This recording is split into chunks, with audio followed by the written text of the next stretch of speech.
तो पार्टनरशिप में हमने कुछ प्रॉब्लम सॉल्व किए थे, मतलब कंसेप्चुअल पार्ट एक्सप्लेन करना तो हो चुका था, ये कुछ प्रॉब्लम सॉल्व करे थे ऑन एडमिशन, राइट।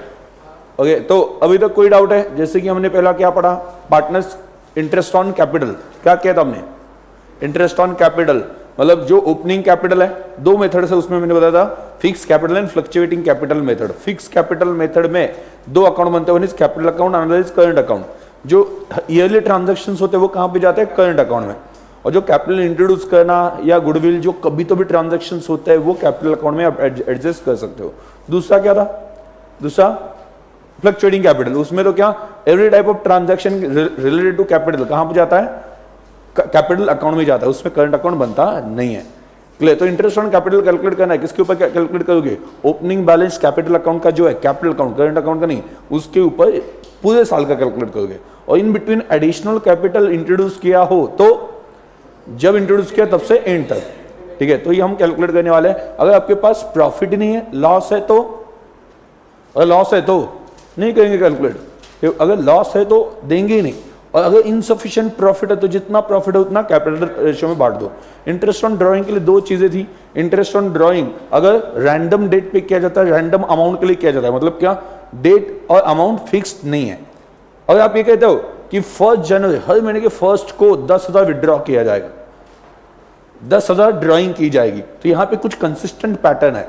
तो जब कंसिस्टेंट पैटर्न होता है तो बिगिनिंग में ड्राइंग करते हैं तो एनुअल ड्राइंग के ऊपर कितना? 6.5 मंथ्स, ठीक है। अगर मिड में ड्राइंग करते तो 6, ठीक है, एंड एंड में ड्राइंग करते महीने के, हर महीने के एनुअल ड्राइंग के ऊपर 5.5 मंथ्स, ये हमने पढ़ा था। क्लियर? यहां तक कोई डाउट है? और अगर ऐसा कोई स्पेसिफिक पैटर्न ना हो तो, कोई स्पेसिफिक पैटर्न ना हो तो क्या?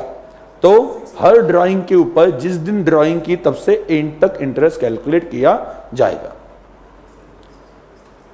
क्लियर? एंड तक कैलकुलेट किया जाएगा, ये हमने पढ़ा था। उसके बाद में गारंटी ऑफ मिनिमम प्रॉफिट याद है क्या? कि ना नए पार्टनर को बुलाया हम, तो नए पार्टनर को बोलते हैं कि हम मिनिमम तुझे 5 लाख प्रॉफिट देने का प्रॉमिस करते हैं।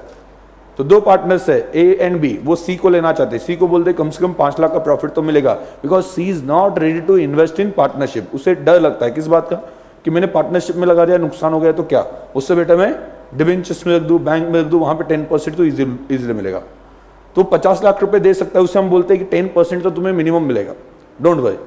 और कल जाके प्रॉफिट हो गया 9 लाख। कितना हो गया प्रॉफिट? 9 लाख।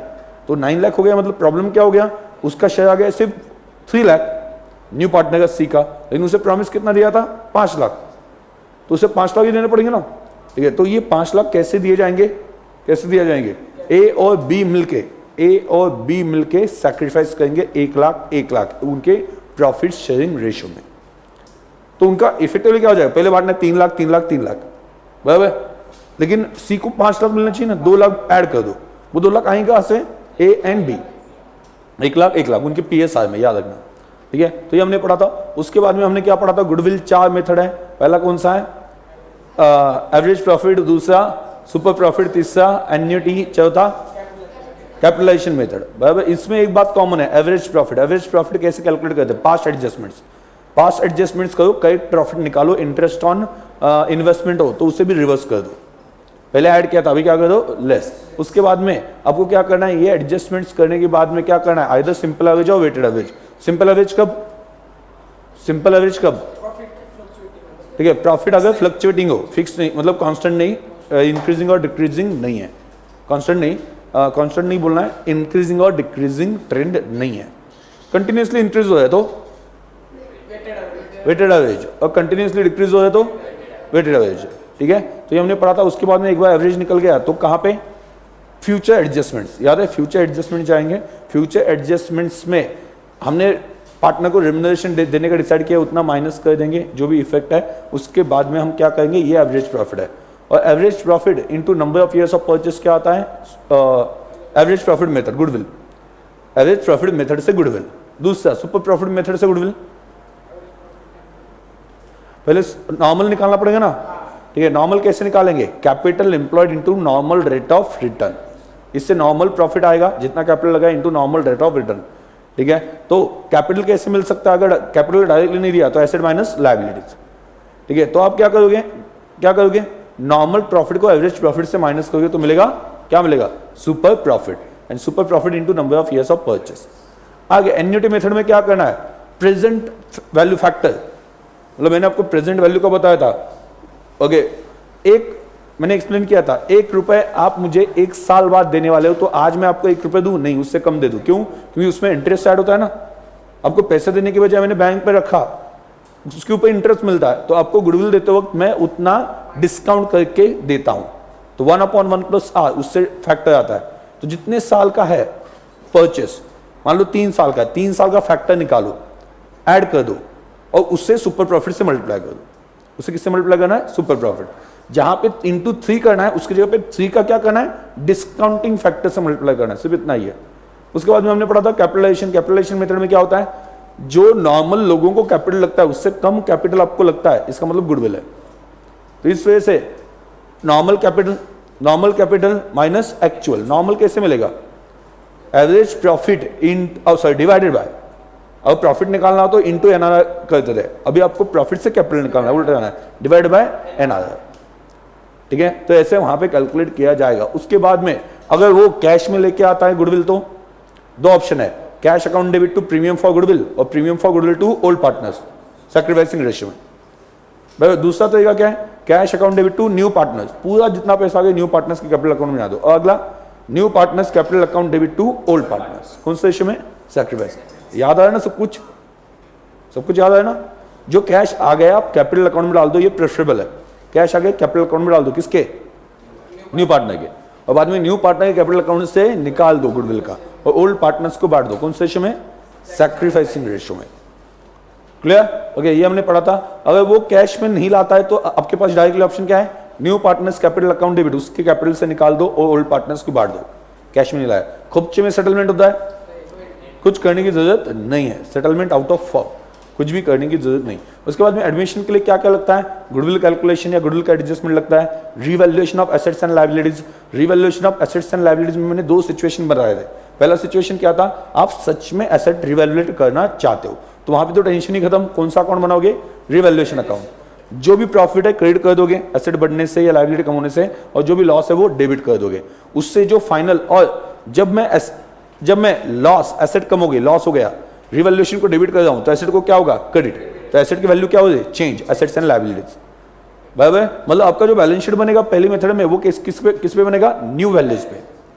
क्यों, क्योंकि आपने डबल एंट्री से रिवैल्यूएशन को डेबिट दे दिया, एसेट को क्रेडिट दे दिया, ठीक है। तो जहां पे आपको लगता है नए वैल्यू पे बैलेंस शीट बनाना है, वहां पे आप किस पे जाओ, वहां पे कैसे जा सकते हो आप, हाँ, रिवैल्यूएशन, सिर्फ रिवैल्यूएशन। लेकिन जहां पे आपको लगता है कि नहीं न्यू वैल्यूज पे बैलेंस शीट नहीं बनाना है, वहां पे आप जाओ मेमोरेंडम रिवैल्यूएशन। मेमोरेंडम रिवैल्यूएशन क्या होता है, रफ अकाउंट होता है जिसमें हम सिर्फ प्रॉफिट कैलकुलेट करते हैं। जब रिवैल्यूएशन को डेबिट दिया जाता है तो किसी एसेट को क्रेडिट दिया जाता है, नहीं, वो वैसे रखा जाता है। समझा है। तो ये सभी करने के बाद में आपको क्या मिलेगा, प्रॉफिट मिलेगा मेमोरेंडम का। ओके, अगर आज रिवैल्यूएशन नहीं किया, इसका फायदा किसे मिलने वाला है, ओल्ड या न्यू। अगर आज रिवैल्यूएशन नहीं किया तो उसका फायदा शायद से किसे मिल सकता है, न्यू पार्टनर। क्यों,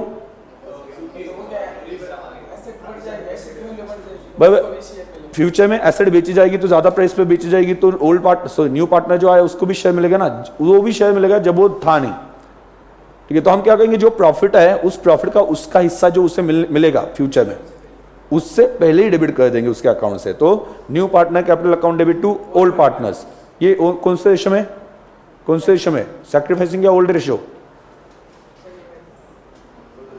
सिर्फ ओल्ड रेशियो। गुडविल के लिए सिर्फ सैक्रिफाइसिंग है, बाकी सभी जगह पे ओल्ड रेशियो।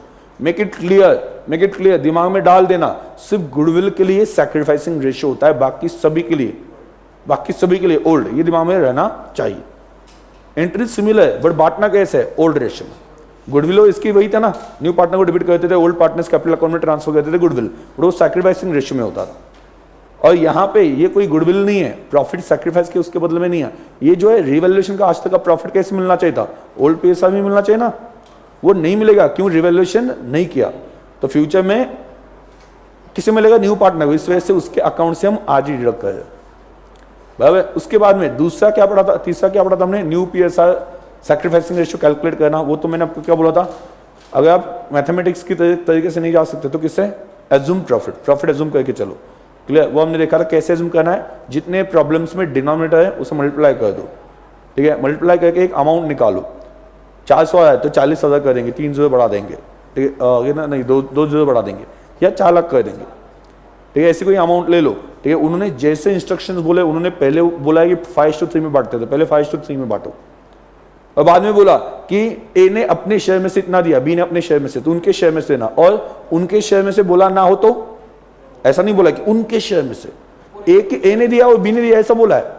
बट वहां पे मैंने एक वर्ड हाईलाइट किया था, ऑफ हिज शेयर, याद है क्या, मैंने बहुत सी बार बोला था ऑफ हिज शेयर, ऐसा नहीं दिया तो किसका, टोटल का, वो जो दिया था ना 1/3 हो गया, वो टोटल का होता है। तो ए नहीं दिया, बट ए ने खुद के शेयर का दिया या टोटल प्रॉफिट का दिया, ठीक है। तो अगर हिज शेयर बोला हो तो उसके प्रॉफिट का कैलकुलेट करना है, और टोटल कुछ बोला नहीं तो टोटल का कैलकुलेशन में टोटल का 1/3 लेना। समझ आ गया? ओके, ये चीजें पड़ी थी मेनली। Done, clear. कल का मैंने बैलेंस शीट एक्सप्लेन भी किया था, जाते जाते आपने बनाया होगा, टैली हो गया, यस, ओके। क्योंकि ज्यादा चेंजेस नहीं, उन्होंने क्या बोला था, एसेट्स एंड लायबिलिटीज में कोई चेंज नहीं करना है, नहीं करना है। इस वजह से हमने मेमोरेंडम रिवॉल्यूशन अकाउंट बना दिया इंटरमीडिएट के नोट से।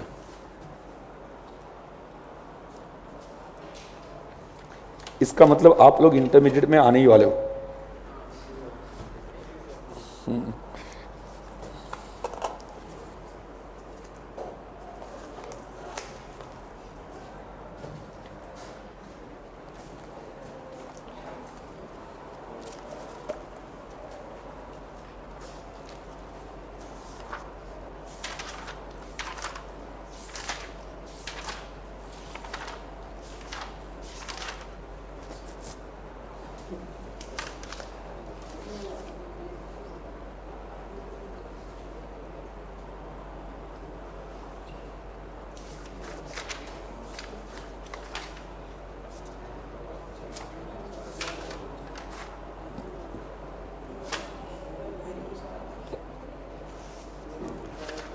अगला क्वेश्चन कौन सा है?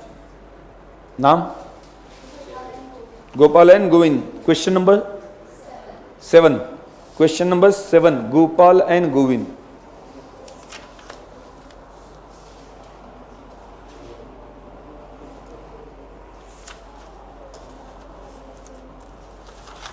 चलो ध्यान दो, ध्यान दो।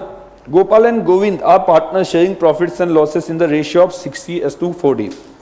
मतलब 60:40 मतलब 3:2, ठीक है, वहां पे लिख देना 3:2। इमीडिएटली उसे कन्वर्ट करके लेना है, 3:2 हो गया। ज्यादा समझना, अपने को आदत है ना वैसे ही सुनना, ठीक है। तो the firm's balance sheet as on 31 March 2016 was as follows. तो बैलेंस शीट दिया normal, due to financial difficulties they have decided to admit Guru. किसे लेने वाले? गुरु, ठीक है, as a partner in the firm from 1st April 2016 on the following terms. Guru will be paid 40% of the profit. गुरु को मिलेगा 40%, ओ 40%, मतलब ये किसका टोटल प्रॉफिट का, मतलब ये एक्चुअली हो गया 40%, मतलब क्या 4/10, 4/10 कर देना, 4/10, 40% मतलब क्या 100 का 40, मतलब 10 का कितना 4। भाई अपने को समझने के लिए कैलकुलेशन जो आदत है ना वैसे ही करेंगे ना, ठीक है। मैं आपको परसेंटेज में बता सकता हूं, क्यों दिमाग लगाना है, इसे 40 को कन्वर्ट कर सकते हो ना आप। 40% मतलब क्या 40/100, ठीक है, मतलब 4/10, ओके, इसे रिड्यूस कर दिया। तो Guru will bring in cash 1 lakh as capital. It is agreed that goodwill of the firm will be valued at 2 years। Purchase of goodwill valued कैसे किया जाएगा?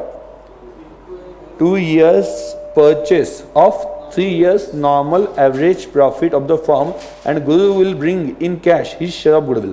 कैश में लाएगा, ये कैश में लाएगा, कैश में लाएगा, कोई टेंशन नहीं है, ठीक है। तो कैश में लाने वाला, लेकिन हम क्या करेंगे, कैश आया, कैपिटल आया, जितना भी वो पूरा कैपिटल में डाल दो, बाद में कैपिटल से निकाल दो, बराबर, वही हम करने वाले हैं, वही हम फॉलो करेंगे। It was also decided that partners will not withdraw their share of goodwill nor will the goodwill appears in the books of account. क्या? हाँ, it was decided that the partner will not withdraw their share of goodwill. वो cash में कुछ लेके नहीं जाएंगे, उनके capital account में सिर्फ ट्रांसफर करना है। वो कैश में कुछ लेके नहीं जाएंगे, अंडरलाइन का, nor will the goodwill appear in the books of account. Books of account में गुडविल दिखना नहीं चाहिए, मतलब हम दिखाई नहीं देना, क्या करेंगे, जो भी पैसे आ गए कैपिटल अकाउंट में डाल रहे हैं, छुप गया वहां पे, गुडविल का नाम ही नहीं आया। ठीक है, दूसरा क्या क्या करेंगे, कैपिटल अकाउंट को डेबिट कर देंगे न्यू पार्टनर के, और किसे देंगे ओल्ड पार्टनर्स को, तो गुडविल का नाम आएंगे ना कहीं पे। आप जब ऐसा करते हो ना, गुडविल रेज करके कैंसिल करते हो तो गुडविल का नाम दिखाई देता है। क्यों, goodwill account debit to old partners, और बाद में ऑल पार्टनर्स टू गुडविल, उसमें क्या होता है, गुडविल आपने डेबिट किया, क्रिएट किया और बाद में कैंसिल कर दिया। समझ में मैं क्या बोल रहा हूं। ठीक है, तो जब कहा जाता है गुडविल दिखना नहीं चाहिए, तो आपको क्या करना है, new partners capital account debit to old partners. Clear. बाद में the profit of the previous 3 years were as follows. For the year ended 31st March 2014 profit 20,000 includes insurance claim received of rupees 40,000. For the year ended 31st March 2015, loss 80,000 includes voluntary retirement compensation paid 1,10,000. For the year ended 31st March 2016, profit of rupees 1,05,000 includes a profit of 25,000 on sale of assets. It was decided to revalue the assets on 31st March 2016 as follows. Fixed asset 4 lakh, investment nil, current asset 1,80,000, loans and advances 1 lakh. Clear. क्या बोला है उनने, रिवैल्यूएट करने के लिए बोला है ना। ओके, देखो ये ऊपर की जो प्रॉफिट है ना 20,000 प्रॉफिट, उसमें इंश्योरेंस क्लेम रिसीव्ड इंक्लूड है, इंश्योरेंस क्लेम रिसीव्ड इंक्लूड है। अरे मतलब ये तो प्रॉब्लम है, कैसे, मतलब रेगुलर प्रॉफिट नहीं है भाई ना, एसेट जल गई उससे इंश्योरेंस क्लेम मिल गया, तो आपके बिजनेस ने सच में 20,000 कमाए क्या, नहीं, उल्टा क्या हो गया, 40,000 का उसमें वो प्रॉफिट इंक्लूड, निकाल दिया तो क्या हो जाएगा, -20 आ जाएगा। समझ आ गया, लॉस आ जाएगा 20,000। आगे और क्या है, 80,000 में वॉलंटरी रिटायरमेंट कॉम्पेंसेशन पेड है 1,10,000। ठीक है, बाद में प्रॉफिट कितना है, इसे हमें करेक्ट करना है। समझ में आएगा आपको, ये जो दिख रहे हैं ना आपको आइटम्स, उसमें क्या है, कुछ एक्स्ट्रा ऑर्डिनरी आइटम्स इंक्लूड किया है जो बिजनेस से रिलेटेड नहीं है, उन्हें बताया है कि ये करेक्शन अभी तो करना पड़ेगा।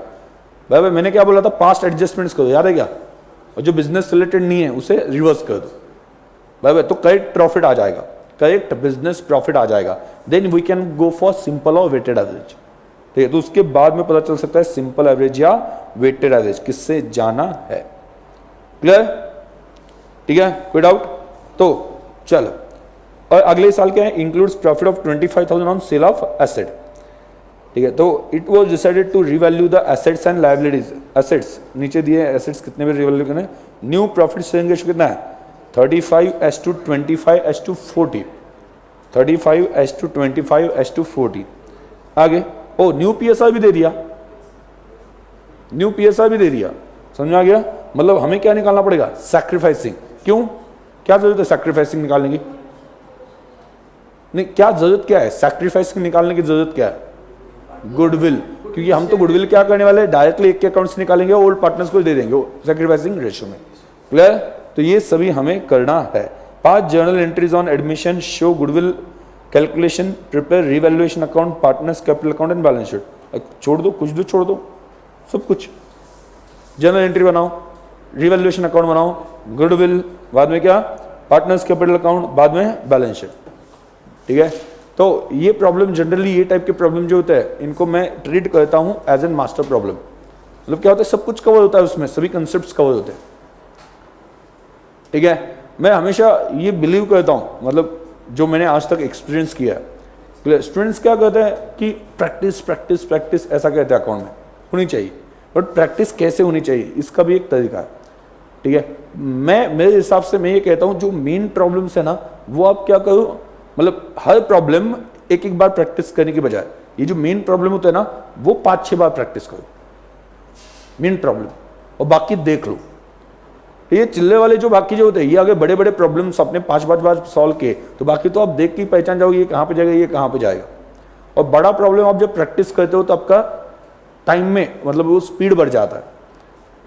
बेसिकली छोटे छोटे प्रॉब्लम प्रैक्टिस करने में कोई सेंस नहीं है, बड़े प्रॉब्लम ज्यादा बार प्रैक्टिस करो, ये मुझे लगता है पर्सनली। ठीक है, मतलब मैं भी जब पढ़ाई करता था तो मैं क्या करता था कि मेन प्रॉब्लम सेलेक्ट करता था, मेन प्रॉब्लम्स कौन से है, उस मेन प्रॉब्लम को मैं 2-3 बार प्रैक्टिस करता था और बाकी प्रॉब्लम देख लेता था।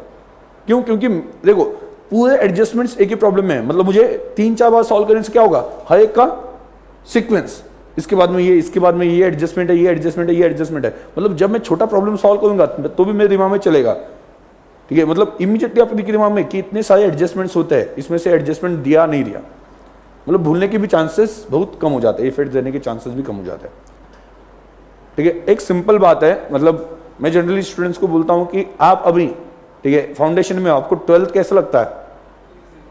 कुछ भी नहीं लगता होगा, उस वक्त हार्ड लगता होगा, मतलब आप जब बड़े लेवल पे आते हो तो दूसरा जो है वो ऐसे चिल्ला लगता है, ऐसा लगता है कि उसमें कुछ भी नहीं था, भाई। तो मैं आपको क्या बोल रहा हूं, बड़े प्रॉब्लम जो होते हैं ना वो ज्यादा बार प्रैक्टिस करो, आपको ये छोटे प्रॉब्लम वैसे भी कुछ नहीं लगेंगे, ये स्ट्रैटेजी है और ये मतलब क्या है कि साइकोलॉजी भी है, समझा गया? अगर आप बड़े प्रॉब्लम प्रॉपर्ली सॉल्व कर रहे हो तो आपको ऑटोमेटिकली कॉन्फिडेंस आ जाता है, और उस कॉन्फिडेंस के भरोसे भी आप आगे की प्रॉब्लम सॉल्व कर लेते हो, और एग्जाम में जाके आप बैठे हो, अब छोटे छोटे प्रॉब्लम सॉल्व कर गए, एग्जाम में कॉन्फिडेंटली जाओगे या बड़े प्रॉब्लम सॉल्व करके गए हो, बड़े मतलब क्या बोल रहा हूँ, सभी एडजस्टमेंट्स है, ऐसे प्रॉब्लम आपने 5-5 बार सॉल्व किया और छोटे प्रॉब्लम आपने 5 बार सॉल्व किए, कॉन्फिडेंस कब होगा? भाई ना, कॉन्फिडेंस तभी आएगा ना कि मैंने वो डिफिकल्ट, उतना बड़ा प्रॉब्लम मैंने वो ऐसे सॉल्व करा था मैं, तो ये तो बहुत छोटा है, ये तो वहां पे इसमें कोई ज्यादा एडजस्टमेंट्स भी नहीं है। तो कभी भी याद रखना आपकी स्ट्रेटेजी जो है वो डिफरेंट होनी चाहिए, और इसमें फायदा एक हो जाता है, टाइम भी बच जाता है। क्या होता है? टाइम बच जाता है, भाई ना, मतलब क्या है कि आप क्या करोगे, मतलब कुछ स्टूडेंट्स ऐसा करते कि नहीं, ओके 20 प्रॉब्लम, वहां पे क्या है कि 2-2 बार, मैं क्या बोल रहा हूं, उसमें से 2 प्रॉब्लम मेन सिलेक्ट करो, 2 या 3 प्रॉब्लम, और उसे क्या करो 4-4 बार सॉल्व करो, 5-5 बार सॉल्व करो, क्योंकि पहली बार सॉल्व करते हो बहुत सी बार आप देख के सॉल्व करते हो, ऑब्जर्व किया क्या आपने, बहुत सी बार पीछे क्या किया था, लास्ट प्रॉब्लम में क्या किया था, सर ने क्या बताया था, वो देख के सॉल्व करते हो, तो पहली बार तो इफेक्टिवली आपने खुद से कुछ किया ही नहीं, दूसरी बार आप ट्राई करते हो वही प्रॉब्लम दूसरी बार सॉल्व करते हो, तब आप ट्राई करते हो, क्या ट्राई करते हो कि मैं अभी खुद से सॉल्व करूंगा, दूसरी बार भी डर होता ही है सही आएगा नहीं आएगा, लेकिन दूसरी बार अगर सही आ गया ना तो थर्ड टाइम एक कॉन्फिडेंस बनता है कि नहीं ओके इसके बाद में ये करना है, इसके बाद में ये करना है, तो वहां पे स्पीड बढ़ जाता है, ओके। और 4th टाइम पे ऐसा हो जाता है कि नहीं मुझे आता है परफेक्शन के साथ। कभी भी याद रखना कोई भी चीज आप अगर आप फर्स्ट टाइम ये मान रहे हो कि मुझे आएगा ही, तो ये गलत अप्रोच है। आप अगर रिपीट करते हो तो ही उसमें परफेक्शन आ सकता है, समझ आ गया? मतलब बेसिकली टीचर जो है वो आपके सामने कोई भी है, ओके, वो जो है वो परफेक्शन एक वहां पे एक बार पढ़ने से नहीं आया, वो बातें बार बार रिपीट होने से आया। मतलब आज मैं लॉ के लिए खड़ा होता 2 साल लॉ नहीं पढ़ाया मैंने, ठीक है, बट वहां पे कोई प्रॉब्लम ही नहीं, आज मुझे पढ़ाने के लिए बोला जाए तो मैं स्टार्ट कर दूंगा, कोई प्रॉब्लम नहीं। क्यों इतना कॉन्फिडेंस आया कहां से? क्योंकि वो मैंने पहले 7-8 बार पढ़ाया, वही चीज रिपीट हो चुकी है, समझ आ गया? तब जाके 2 साल हो गए तो भी कुछ भूला नहीं मैं, मतलब पढ़ाते वक्त मुझे ऐसा था कि मुझे वो पॉइंट्स सभी याद आएंगे नहीं आएंगे, बाद में जैसे पढ़ाना स्टार्ट कर दिया सब कुछ वहां पे याद आया, उस वक्त एग्जाम्पल क्या देता था, क्या वहां पे चलता था, ठीक है, वो सब कुछ क्यों? क्योंकि वो रिपीट हो गया था, ठीक है। सो अंडरस्टैंड दैट कि आपको कम टाइम में रिवाइज इफेक्टिवली करना है ना, ठीक है, तो एक एक प्रॉब्लम, अलग अलग प्रॉब्लम बहुत सी बार सॉल्व करने की बजाय मेन प्रॉब्लम जो है वो आप ज्यादा बार सॉल्व करो, यही मैं आगे भी रिकमेंड करता हूं। क्यों? क्योंकि एक एक प्रॉब्लम सॉल्व करो, हर प्रॉब्लम के लिए आप देखोगे, समझोगे, लिखोगे, कंफ्यूजन क्रिएट होगा, पीछे जो क्या किया था वो देखोगे, एक्सेट्रा, ये सभी चलेगा। तो स्पीड कहां पे? स्पीड तो है ही नहीं ना, ऐसे आप एग्जाम में चले गए तो कैसे होगा? स्पीड तभी आएगा जब आप रिपीटेशन, ठीक है। प्रैक्टिस मतलब क्या? हर प्रॉब्लम बार बार और एक बार सॉल्व करो, ऐसे नहीं बोल रहा हूं, मेन प्रॉब्लम, बड़े प्रॉब्लम ज्यादा बार सॉल्व करो, क्लियर? ठीक है, तो चलो लेट्स स्टार्ट। अभी यहां पे क्या करना है, पहले करेक्शन करना है ना, किस बात का? प्रॉफिट।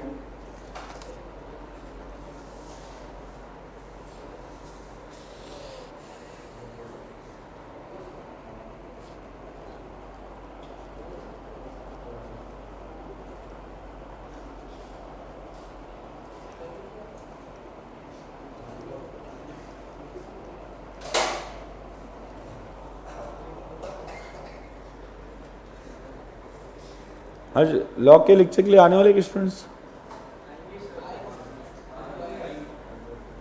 अभी जो दिख रहा है इस वजह से पूछा मैंने, फेस्टिवल की वजह से छुट्टी, फेस्टिवल। हाँ आगे, हाँ कल भी थे ना टेस्ट के लिए, चलो अच्छा है, टेस्ट तो अच्छे से दे दो। बोलो पहला क्या, 3 साल है ना, 31 मार्च 14, बाद में 31 मार्च 15 एंड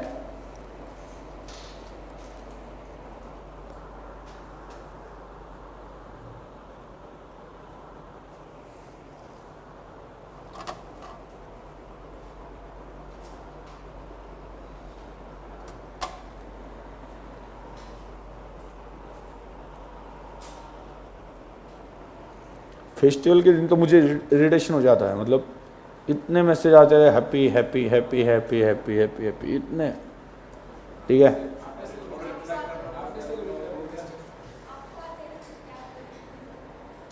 मैं आप लोगों को नहीं आते?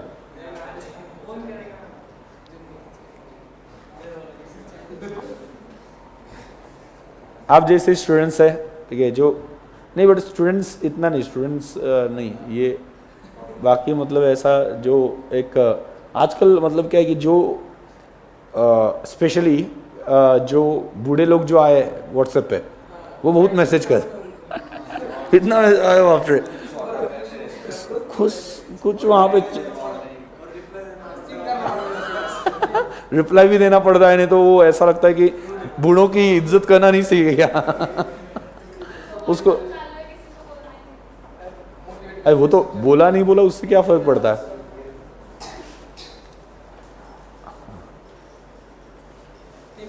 बोला है नहीं बोला उससे क्या, हाँ नहीं सच में मतलब वो, और हमने वो वाले जोक्स या जो भी सुविचार मॉर्निंग में सुविचार आते हैं, ठीक है, मन शांत ठेवा आयुष्य अशे तशे, ऐसे वहां पे क्या है कि, और ऐसा दिमाग में आता है कि सबसे ज्यादा आपको जरूरत है काका शांत हो, थोड़ा सा रिलैक्स हो मतलब वो तो मुझे ऐसा है ना, इतने मैसेज आते हैं, बट अभी उतनी डेयरिंग करके मैंने इग्नोर करना स्टार्ट कर दिया, क्योंकि आपको पता है मेरा शेड्यूल किस तरह से वहाँ पे चलता है। मॉर्निंग में तो मैं बिजी होता हूँ और मैक्सिमम मैसेजेस मॉर्निंग में ही आते हैं, तो रिप्लाई कैसे कर, ऐसा हो जाता है ना। तो आप देखते हो कि बीच में ब्रेक हो गया तो भी मैं फटाफट वहाँ पे कुछ खा लेता हूँ और यहाँ पे आके पढ़ाने लगता हूँ, तो ये तो पॉसिबल होता ही नहीं। तो ऐसा क्या बोलते हैं, पूरी हिम्मत जुटा के मैंने इग्नोर करना स्टार्ट कर दिया। मैं इग्नोर कौन से मैसेज करता हूँ, जो गुड नाइट गुड मॉर्निंग, बाद में क्या अच्छे विचार, आस्था चैनल वाले विचार ठीक है, बाद में कंसिस्टेंट बहुत, ठीक है, मतलब मेरे जितने भी हैं, मतलब मेरे साइड से और मैम के साइड से, ठीक है। फॉर्चुनेटली मेरे पापा और मम्मी व्हाट्सएप पे नहीं है, ठीक है, उनको भी आदत लग जाती है, वो भी शायद से वैसे ही करते, ठीक है, तो वो व्हाट्सएप पे नहीं है, ठीक है, तो उनका नहीं आता है, बट जितने हैं इतने मैसेज करते हैं, बाप रे। सुबह भी उठ के देखा मैंने, वैसा ही था। हाँ सुबह सुबह एकदम।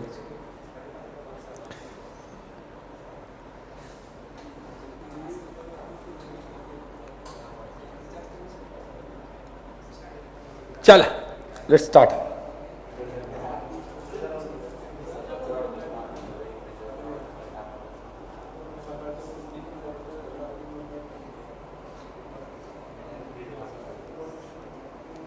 तो बोलो प्रॉफिट ऑलरेडी जो दिया है वो 20,000, बाद में कितना है 31 मार्च 2015 का 80,000 और 1,05,000। तो ये सभी जो है वो प्रॉफिट दिया है, बट इस प्रॉफिट में करेक्शन करना है। कौन सा करेक्शन करना है, जो एबनॉर्मल आइटम्स है वो एबनॉर्मल आइटम्स क्या करने हैं, रिवर्स करना है। क्यों, क्योंकि मुझे बिजनेस का जो रेगुलर प्रॉफिट है ना उससे गुडविल निकालना होता है। तो जो एबनॉर्मल आइटम्स है कौन से, जैसे कि इंश्योरेंस क्लेम मिला, तो ये तो बिजनेस का थोड़ी ना इनकम है, मतलब इनकम मतलब क्या बोल रहा हूं, बिजनेस ने कमाया थोड़ी ना है, ये तो लॉस हुआ, जल गई एसेट, इस वजह से मिल गया। बराबर समझ में आ गया। इसमें बिजनेस की गुडविल या रेपुटेशन का क्या सवाल आता है, इस वजह से हमें क्या करना है, रिवर्स करना है, एड ऑब्लिक लेस, क्या Ed oblique less abnormal items. आप आपकी समरी में जाना, समरी में जाके लिखना, जहां पे पास्ट एडजस्टमेंट्स थे वहां पे एक वर्ड लिखना, क्या? Abnormal items. पास्ट समरी में मैंने लिख के दिया था कि जब आप एवरेज निकालोगे सबसे पहले क्या करो? पास्ट एडजस्टमेंट्स, पास्ट एडजस्टमेंट के साथ एक वर्ड ऐड करना, क्या? Reversal of abnormal items, reversal of abnormal items. अभी आप बोलो मुझे 31 मार्च 2014 पे ध्यान देना, 31 मार्च 2014 पे जो प्रॉफिट आया था 20,000, उसमें इंश्योरेंस क्लेम 40,000 का इंक्लूड था। मतलब अगर ये इंक्लूड नहीं किया होता, मैं सिर्फ बिजनेस का प्रॉफिट, बिजनेस ने जो कमाया रेगुलर एक्टिविटी करके गुड्स बेच के, वो अगर रखता तो 40,000 कम कर दो 20,000 में से, 20,000 प्रॉफिट -20, राइट। तो ये क्या हो जाता है? -20, रिवर्स कर रहा हूं तो -20, परफेक्ट हो गया। आगे इससे क्या कर रहे हम? प्रॉफिट कलेक्ट कर रहे हैं, बिजनेस का प्रॉफिट निकाल रहे हैं। I am trying to find out my operating profit, business कितना कमाता है और उस बेसिस पे गुडविल देना है। सामने वाला मेरे साथ जुड़ने के लिए इंटरेस्टेड क्यों है? न्यू पार्टनर, क्योंकि उसे ये लगता है कि मेरा बिजनेस का प्रॉफिट ज्यादा है। और उसे बता दिया ना कि मेरे एसेट जल रही है, उससे 50,000 मिल रहे हैं, ठीक है, मतलब समझ में आया? ठीक है, तो उस केस में वो तो भाग ही जाएगा, मतलब ये तो इसको पनौती चल रही है, इसके साथ मतलब जुड़ना ही नहीं है, ठीक है। तो उस केस में वहां पे गुडविल कहां पे दिखाई देता है?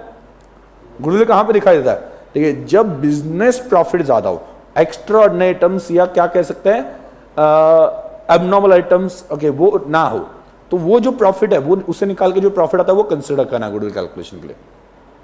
समझ आ गया? मैंने पैसे कैसे कमाए? ओके, इस साल वहां पे क्या हो गया? स्टॉक जल गया, उससे 50,000 आ गए।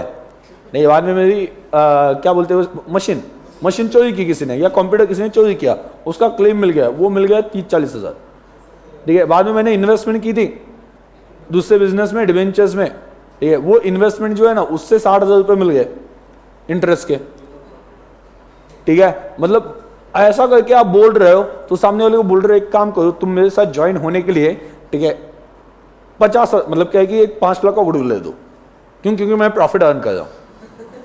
वो क्या बोलेगा? मैं 5 लाख क्या करूंगा? खुद का शौक लूंगा, जला दूंगा, उसका क्लेम करूंगा। मतलब ये सभी करने के लिए तेरे साथ जुड़ने की क्या जरूरत है?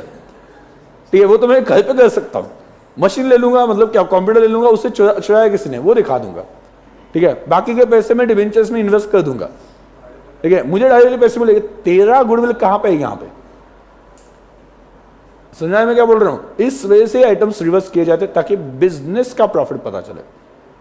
लॉजिक समझा? क्लियर? तो यहां पे 20,000। तो दूसरा क्या, दूसरे साल क्या हो गया? Compensation expenses paid, voluntary retirement compensation expenses paid. अभी ये भी जो है एबनॉर्मल आइटम होता है, रेगुलरली नहीं होता, रेगुलर बिजनेस एक्सपेंस नहीं है। क्या?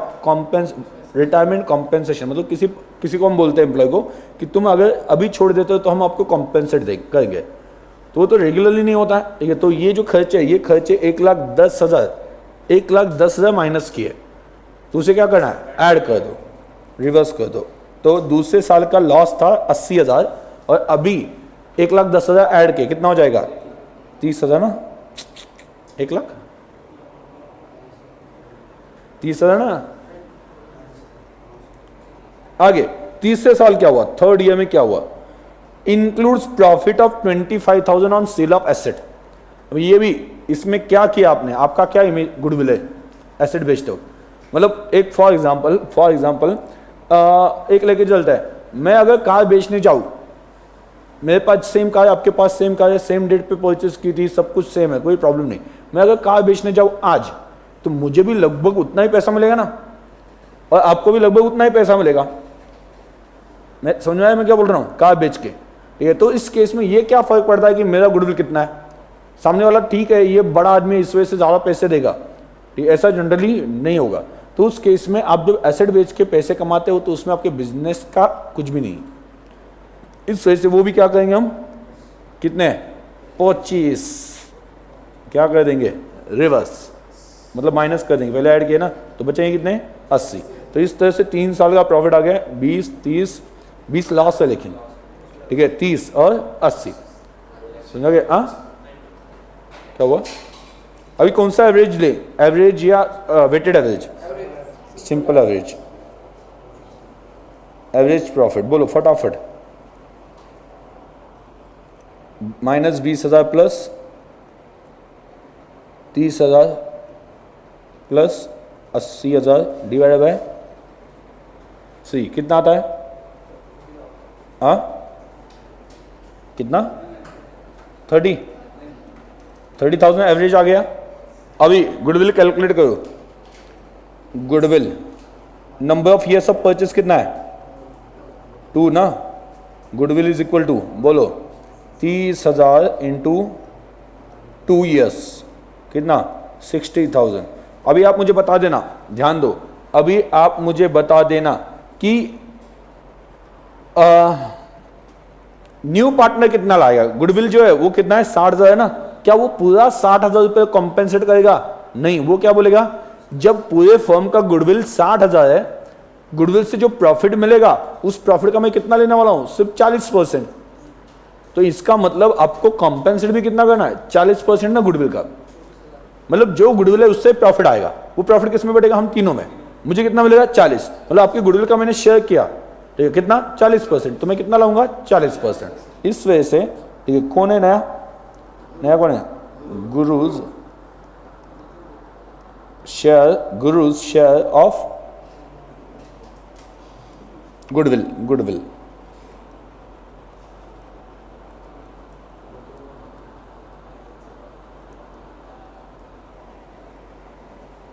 कितना है?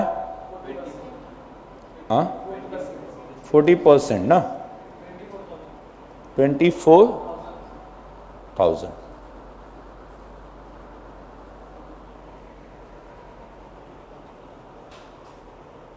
आगे goodwill brought in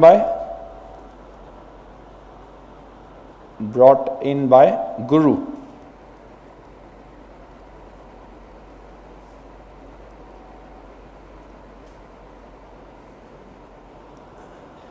transfer to old partners इन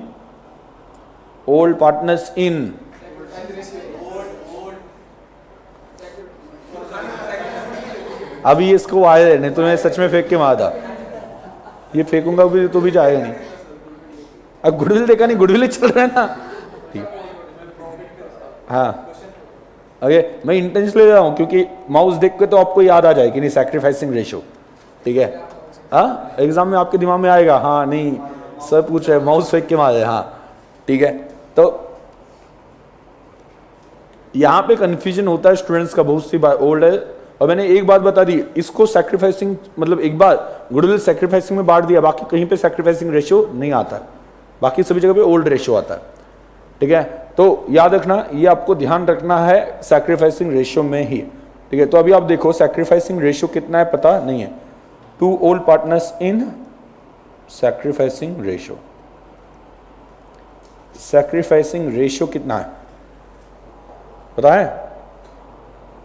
पता है? नहीं है मित्रों? हाँ क्या आपको पता है? नहीं है?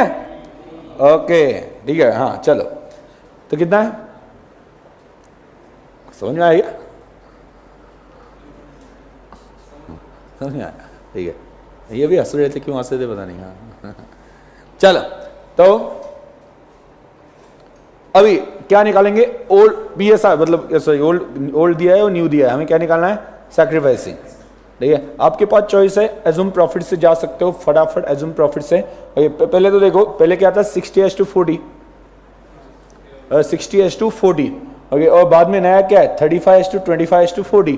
तो इसमें एक प्रॉफिट एज्यूम कर लो, वो प्रॉफिट पहले 60:40 में बांट दो और बाद में 35:25:40 में बांट दो, ठीक है। तो क्या पता चलेगा कि ओल्ड और न्यू कितना था? ओल्ड से न्यू माइनस करेंगे तो कितना बचेगा? एक सिंपल एक प्रॉफिट एज्यूम करते हैं।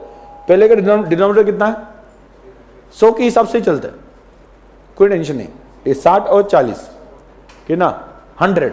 पहले का डिनोमिनेटर कितना है? 100 और सेकंड का कितना है? 35:25:40। 100 ही है ना, 100 × 100 10,000, ओके। तो उसे 1 लाख ले सकते हो, 10,000 एज्यूम करना प्रॉफिट, ठीक है। तो सैक्रिफाइसिंग रेशियो निकाल लेते हैं।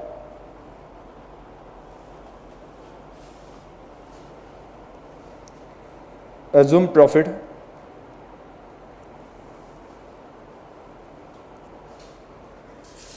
कितना है,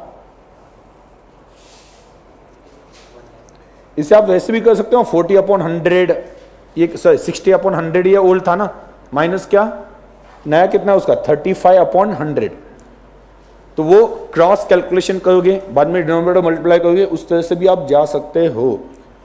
ठीक है, मैं आपकी क्लास में ये प्रैक्टिस क्यों ले रहा हूं, क्योंकि एग्जाम में कंफ्यूजन होने लगा ना, तो आप इस मेथड पे टर्न कर दो। ये मेथड आपको कभी भी प्रॉब्लम क्रिएट नहीं करेगी, कोई कंफ्यूजन क्रिएट नहीं होगा। एज्यूम प्रॉफिट कितना 1 लाख बांटो, हाँ कैसा ओल्ड, ओल्ड कौन है ए बी, कितना 60%, 40% मतलब 60,000 और बोलो 40,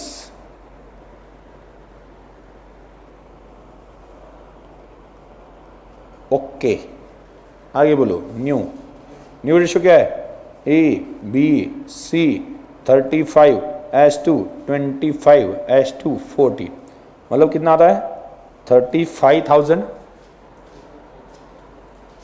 बोलो 35,000 25,000 है ना?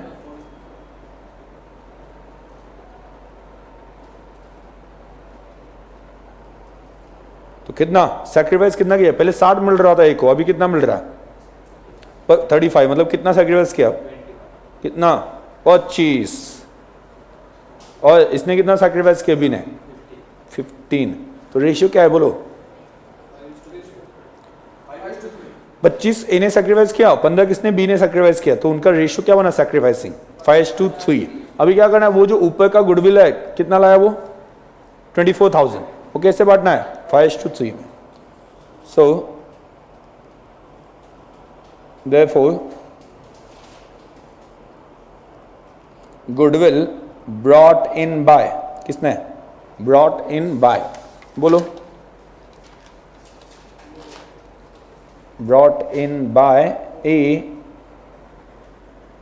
विल बी सॉरी सी है ना, brought in by C will be shared by A and B in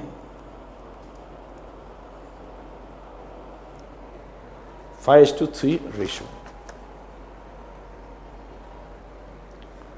right.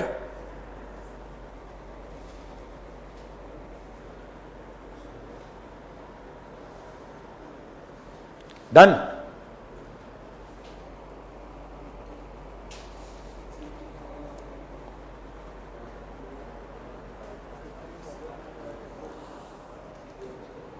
Five to three मतलब कितना होता है बोलो 24,000 को ए एंड बी में कैसा 15,000 एंड 9,000, डन।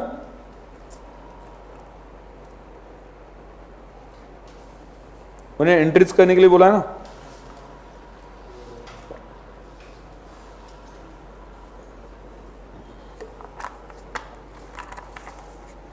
चलो एंट्री पास करो। क्या बैंक में पैसा लेके आए कितना, याद रखना 1 लाख प्लस गुडविल के 24,000, वो पूरे क्या करेंगे हम सी के कैपिटल अकाउंट में। क्या सी, ये नाम क्या था, मैं ABC लेके चल रहा हूँ, सिर्फ वहां पे ये AB जो लिखा है उसकी जगह पे क्या गोपाल गोविंद उतना कर देना। क्लियर, आपने किया है, बढ़िया है। तो लिखो एंट्री लिखो पहले 1 अप्रैल 2016 को, 1 अप्रैल 2016 को क्या एंट्री आएगी पहले एडमिशन की, bank account debit to Guru's capital account, bank account debit to Guru's capital account, कितना ब्रैकेट में लिखना 1 लाख प्लस 24,000, 1 लाख प्लस 24,000, 1 लाख किसके कैपिटल और 24 गुडविल, 1,24,000, डन।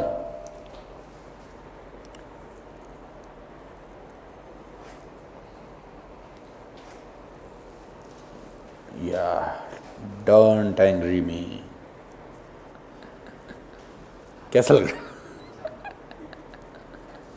ठीक है, ऐसे ठीक है।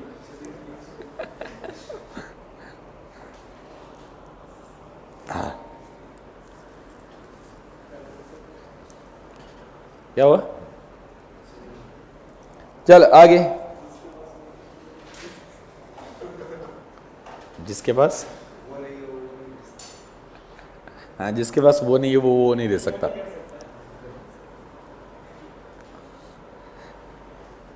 जिसके पास मूछे नहीं वो ताव कैसे दे सकता है? हाँ ठीक है, तो चल आगे।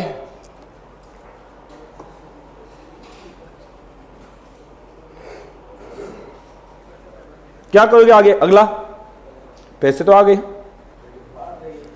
बांट देंगे, तो एंट्री बोलो किसके अकाउंट से निकालना है? गुरु के। और गुरुज कैपिटल अकाउंट डेबिट 24,000 लिख देना। डेट तो सेम ही देने वाली है। Guru's capital account debit to, मतलब Guru's capital account debit 24,000 right, to Gopal's capital account 15,000, to Govind capital account 9,000। हो गया गुडविल का सेटलमेंट। आगे और क्या है? आगे आपको रिवैल्यूएशन करना है एसेट्स एंड लायबिलिटीज का, बराबर। लेकिन ये कौन सा मेमोरेंडम रिवैल्यूएशन है या नॉर्मल रिवैल्यूएशन है? नॉर्मल है। तो नॉर्मल रिवैल्यूएशन में हम प्रॉपर एंट्रीज पास करते हैं। अगर मेमोरेंडम रिवैल्यूएशन होता ना तो उसमें एंट्रीज नहीं करते, सिर्फ रफ बेसिस पे हम प्रॉफिट कैलकुलेट कर लेते हैं। तो चलो क्या हुआ बोलो, किसकी प्राइस कम हो गई? चेक कर लो, जो जो दिया है उसमें से प्राइस जिस एसेट की कम हो गई वो लॉस है, और लॉस है तो रिवैल्यूएशन को डेबिट। बोलो इन्वेस्टमेंट कितना था? कितना? 50। अभी कितना हुआ? नील, मतलब पूरा 50,000 लॉस, बराबर। आगे करंट एसेट पहले कितने थे? 2 लाख। अभी कितने हैं? मतलब 20,000 का लॉस है। तो ये लॉस और कहीं पे लॉस है? दोनों में लॉस है, बाकी में प्रॉफिट है ना। प्रॉफिट किसमें है? Fixed assets. कितना बढ़ गया? पहला कितना था? 3, अभी कितना? 4, तो 1 लाख से बढ़ गया। तो आपको ये लॉसेस की अलग एंट्री और प्रॉफिट की अलग एंट्री दिखानी पड़ेगी, बराबर। जितने लॉसेस हो गए, 2 एसेट के ऊपर लॉसेस हैं, कंबाइन एंट्री कर सकते हैं, एक साथ लॉस ट्रांसफर कर सकते हैं। हाँ क्या? हाँ मतलब चेंज नहीं हुआ ना लोन्स एंड एडवांसेस में, तो ठीक है ना, लॉस हुआ ही नहीं है, प्रॉफिट भी नहीं है। तो बोलो लिखो वहां पे, क्या लिखोगे? क्या? Revaluation account debit. Revaluation account debit total कितना है? 50,000 प्लस 20,000 ना, इन्वेस्टमेंट का 50 और 20 करंट एसेट का 70,000। रिवैल्यूएशन को डेबिट किया, लॉस। तो क्रेडिट कैसे होगा? To investment account. कितना? टू इन्वेस्टमेंट अकाउंट कितना? 50,000। कितना? 50। टू करंट एसेट कितना? 20,000। हो गया। आपको एग्जाम में सिर्फ इसके नीचे नरेशन लिखते जाना, याद है ना? ठीक है। बीइंग क्या बोलेंगे? Invest loss on revaluation of investment and current asset transfer to revaluation, जो आपको पता है इसमें वही लिख देना है। आगे बोलो। नहीं बस क्या? बस क्या है ना अगली? अरे फिक्स एसेट बोलो। फिक्स एसेट बढ़ गई ना, तो रिवैल्यूएशन को credit. Fix asset account debit to revaluation account 1 lakh, right. अभी क्या करना है? अभी क्या करना है? ये जो प्रॉफिट आया ना रिवैल्यूएशन में, जो प्रॉफिट आया कि नहीं आया? आया। 30,000 प्रॉफिट दिख रहा है, क्योंकि 70,000 का लॉस ट्रांसफर किया और 1 लाख क्रेडिट कर दिया।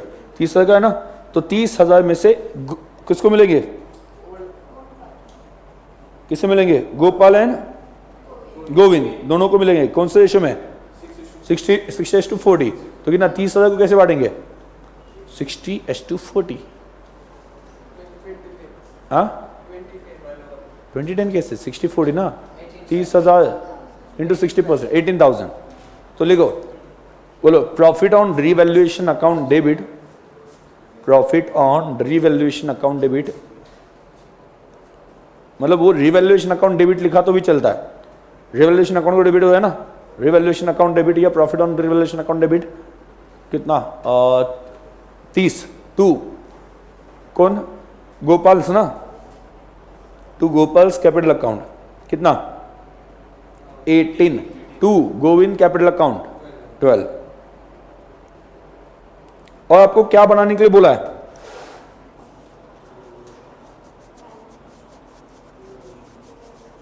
रिवैल्यूएशन ना, चलो रिवैल्यूएशन अकाउंट और कैपिटल अकाउंट, तो बाद में बैलेंस शीट ना।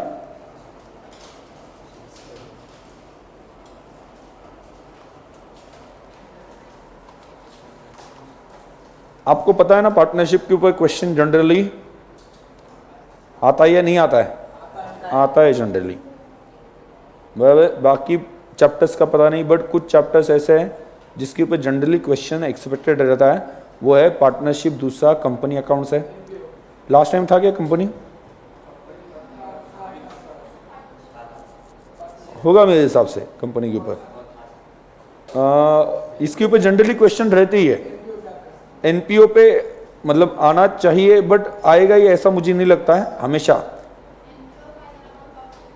हाँ मतलब एनपीओ फाइनल अकाउंट हमेशा ही आएगा ऐसा नहीं, बट मुझे लगता है पार्टनरशिप और कंपनी ये जनरली क्वेश्चंस रहने वाला है, इसके ऊपर जनरली क्वेश्चन रहेगा ही। ठीक है, इसका रीजन क्यों बोल रहा हूँ NPO? Reason is that NPO जो है वो 12th में था स्टूडेंट्स का जनरली थोड़ा सा अच्छा रहता है जनरली। इस वजह से क्या है कि उसके ऊपर बार बार वही क्वेश्चन पूछना तो अवॉइड कर देता है।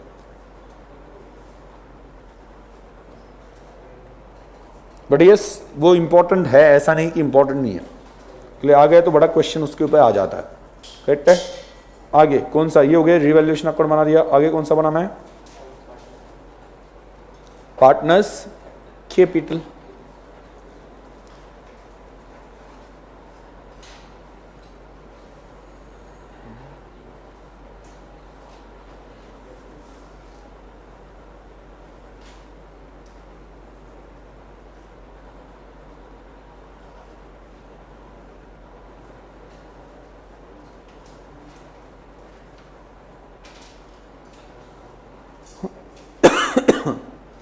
डेट तो लिखने की जरूरत नहीं, रीजन क्या है?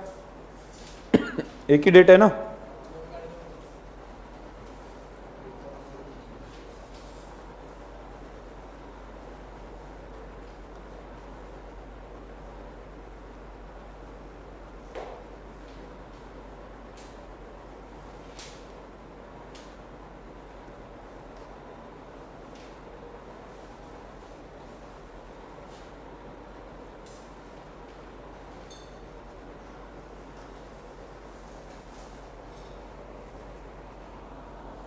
लास्ट में क्या बैलेंस शीट है ना।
हो गया।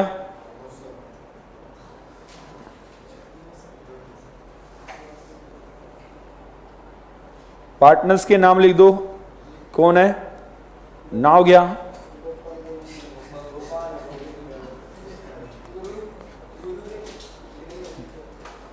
हाँ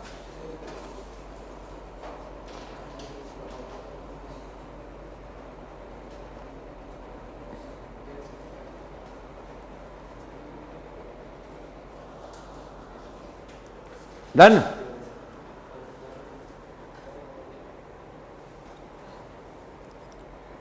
चलो बोलो। आपको तो सभी अभी ट्रांजैक्शन पता ही है क्योंकि आपने एंट्रीज करके रखी है, बराबर ना।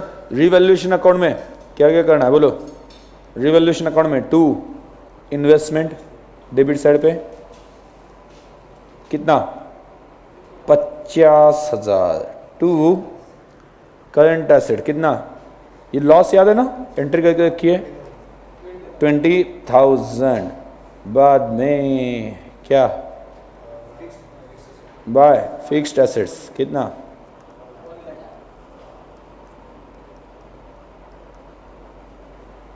1 लाख। आगे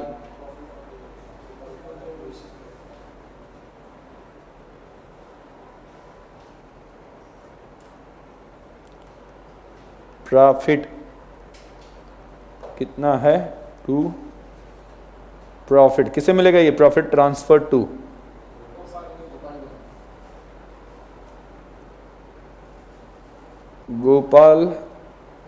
गोपाल्स कैपिटल और गोविंस कैपिटल।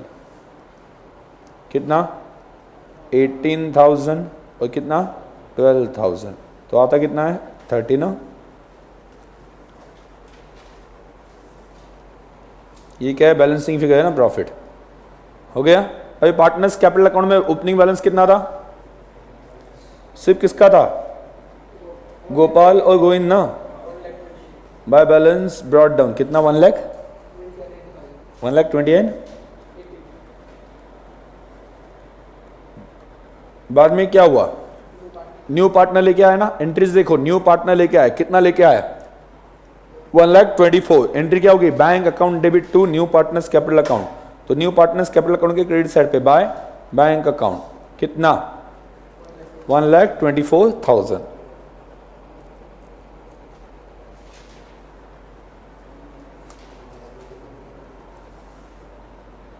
$1,24,000 डन। कितना आएगा 1,24,000 डन। आगे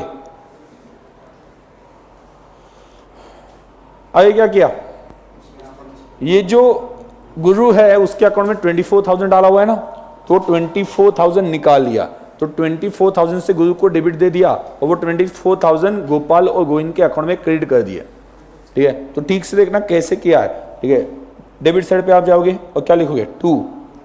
एंट्री देखो, एंट्री देखो क्या लिखा है, Guru's capital account debit to Govind to Gopal. मतलब ये अकाउंट को हम क्या लिखेंगे, डेबिट साइड पे लिखेंगे। हम अपोजिट अकाउंट का नाम लिखते हैं ना, to Gopal's capital account to Govind's capital account, Govind's capital account कितना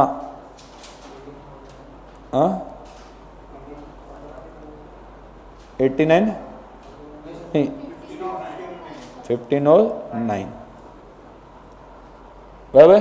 ये निकाल लिए, किसके देखो कॉलम में किसका लिखा है, गुरु के ना, डेबिट किया है, और किसको जाएगा बाय। बाय क्या लिखोगे, अपोजिट गुरुज कैपिटल अकाउंट ना,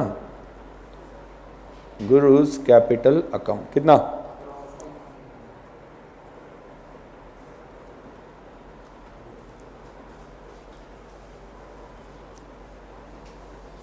कोई डाउट है, डन पक्का। आगे क्या हुआ है बोलो, रिवैल्यूएशन का तो कंप्लीट किया ना एंट्रीज। बाद में क्या, ये रिवैल्यूएशन का प्रॉफिट आ गया, किसके अकाउंट में आ गया, गोपाल एंड गोविंद बराबर। तो by revaluation account capital account में क्रेडिट साइड पे उसका प्रॉफिट, प्रॉफिट कितना जाएगा 89 12,000 किसके कॉलम में, गोपाल एंड गोविंद।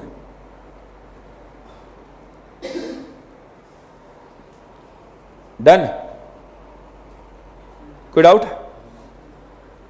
चलो अभी टोटल लेना कितना, किसका है, गुरु का 124 टोटल 1,24,000। बाद में इसका कितना है 1,01,000, गोविंद का 1,01,000 और गोपाल का कितना है 1,53,000 ना। चेक कर लो एक बार, मैंने ऐसे ही अमाउंट देख के कैलकुलेट किया है, मैंने दिमाग में ऐड किया है, अब चेक कर लेना वही है क्या। तो बोलो टू बैलेंस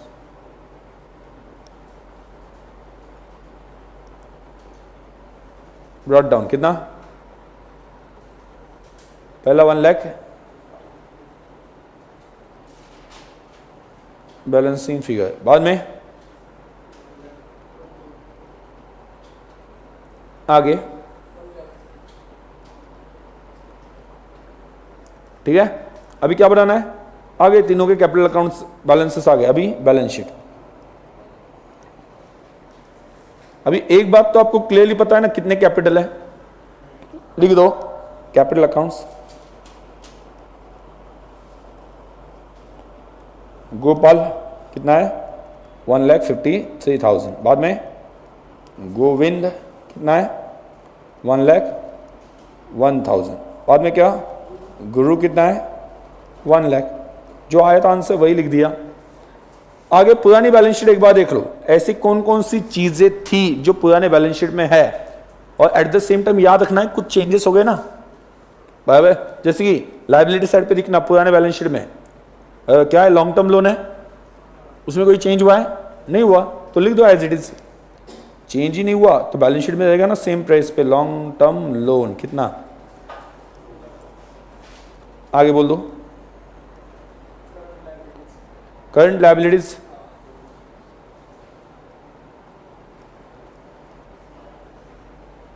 करंट लायबिलिटीज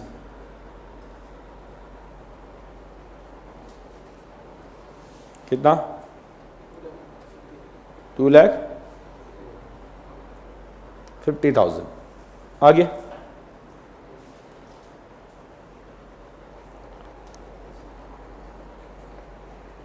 बोलो, फिक्स एसेट चेंज हुआ है ना, फिक्स एसेट पहले कितनी थी, 3 लाख ना, क्या हो गया, ऐड एप्रिसिएशन कितना, एप्रिसिएशन कितना हुआ, 1 लाख, तो कितना दिखेगा, 4 लाख। दूसरा क्या है, इन्वेस्टमेंट, इसमें क्या हो गया, डिप्रिसिएट हो गई ना, इन्वेस्टमेंट कम हो गई, कितना डिप्रिसिएशन, 50,000 इन्वेस्टमेंट है और डिप्रिसिएशन भी,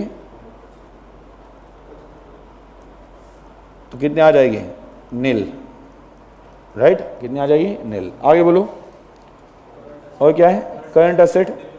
अभी करंट एसेट में प्रॉब्लम ये है कि ये इंक्लूडिंग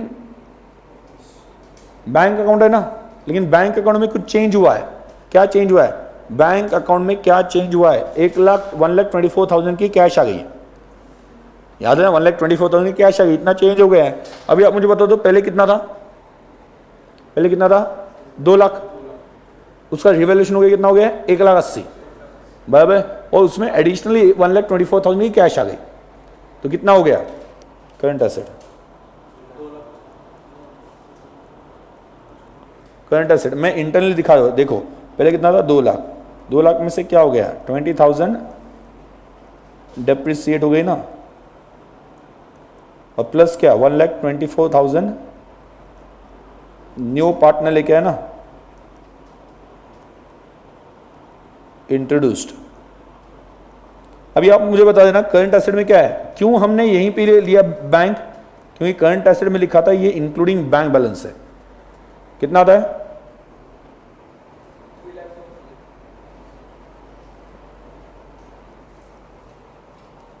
आगे बोलो,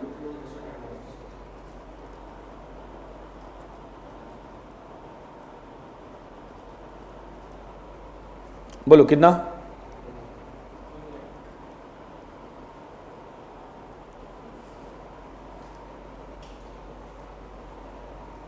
तो बोलो कितना आता है टोटल, टैली हो रहा है क्या, 8 लाख,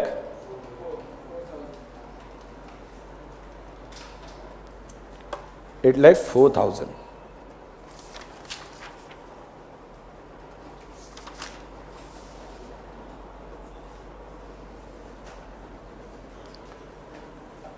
ठीक है, कोई डाउट है, नो। अगला कौन सा क्वेश्चन है, रिटायरमेंट। अभी यहां पे ध्यान देना, एडमिशन और रिटायरमेंट में क्या फर्क पड़ेगा, पहली बात यहां पे समझो, बहुत ज्यादा फर्क नहीं पड़ता है, बहुत कम या रेयर डिफरेंस आपको मिलेगा। जैसे कि फॉर एग्जांपल, ठीक है, हम क्या करते थे एडमिशन के टाइम पे, गुडविल का एडजस्टमेंट करते थे, गुडविल में क्या होता था, एक नया पार्टनर आने वाला है, जो नया पार्टनर आएगा वो गेन करेगा और जो बाकी पार्टनर से वो सैक्रिफाइस करेंगे। अभी उल्टा होता है रिटायरमेंट में, जो पार्टनर जाएगा, मतलब जो बाकी पार्टनर्स है ना फॉर्म में, जो है पहले क्या होता था, बाहर से जो आता था उससे फायदा होता था और एग्जिस्टिंग पार्टनर को लॉस होता था, मतलब रिमेनिंग पार्टनर्स को। अभी जो पार्टनर जाता है ना उससे लॉस होगा, क्यों? क्योंकि वो तो प्रॉफिट छोड़ के जाए ना, और रिमेनिंग पार्टनर्स को फायदा होगा। प्रिंसिपल वही है कि जब कोई पार्टनर गेन करता है तो उसके अकाउंट को डेबिट कर दो और वो किसे दो, सैक्रिफाइसिंग पार्टनर को। प्रिंसिपल तो वही है। अभी आप मुझे बताओ, रिटायरमेंट के टाइम पे कौन सैक्रिफाइसिंग है? जाने वाला। तो उससे क्रेडिट होना चाहिए गुडविल, उससे क्रेडिट होना चाहिए गुडविल, और डेबिट किसे होना चाहिए?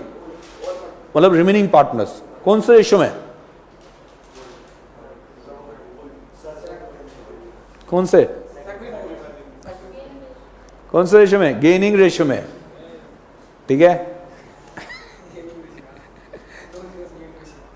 गेनिंग रेशियो होगा ना, अभी रिटायर हो जाए तो जो पार्टनर जाता है उसकी वजह से बाकी पार्टनर को गेन हो जाए, वो गेनिंग जो है वो जितना उनको फायदा हो गया उतना वो कॉम्पेंसेट करेंगे किससे? जाने वाले पार्टनर्स को। पहले आते वक्त एक ही पार्टनर था, एक पार्टनर आता था, बाकी रिमेनिंग पार्टनर्स क्या कर लेते? सैक्रिफाइसिंग रेशियो में बांट देते थे।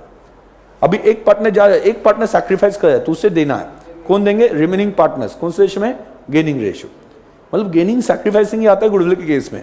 सिर्फ याद रखना, जब रिटायरमेंट होता है तो जाने वाला पार्टनर सैक्रिफाइसिंग होता है, उसे देना है पैसा, और गेनिंग कौन होता है? रिमेनिंग पार्टनर्स, ठीक है। बाकी कैलकुलेशन गेनिंग के रेशियो का वैसे ही कैलकुलेट करना है, पहले कितना शेयर करते थे, अभी कितना शेयर कर रहे, फर्क पता चल जाएगा उनको कितना गेन हो रहा है। तो बाद में तीसरी चीज वहां पे रिवैल्यूएशन करना है क्या? हाँ, रिवैल्यूएशन करना है। रिवैल्यूएशन ऑब्वियसली करना है, जैसा रिवैल्यूएशन वहां पे किया था वैसे ही करना है, कोई चेंज उसमें नहीं होगा। क्लियर? और बाद में रिटायरमेंट के टाइम पे क्या होता है, वो जो है क्या क्या मिलना चाहिए जाने वाले पार्टनर को? उसका कैपिटल मिलना चाहिए। कैपिटल अकाउंट में तो बैलेंस होता ही है, बाद में गुडविल का हिस्सा मिलना चाहिए और रिजर्व्स का हिस्सा मिलना चाहिए उसका। रिजर्व्स में जो प्रॉफिट रखे वो भी उसका हक है ना। बाद में और किसका हिस्सा मिलना चाहिए? रिवैल्यूएशन प्रॉफिट और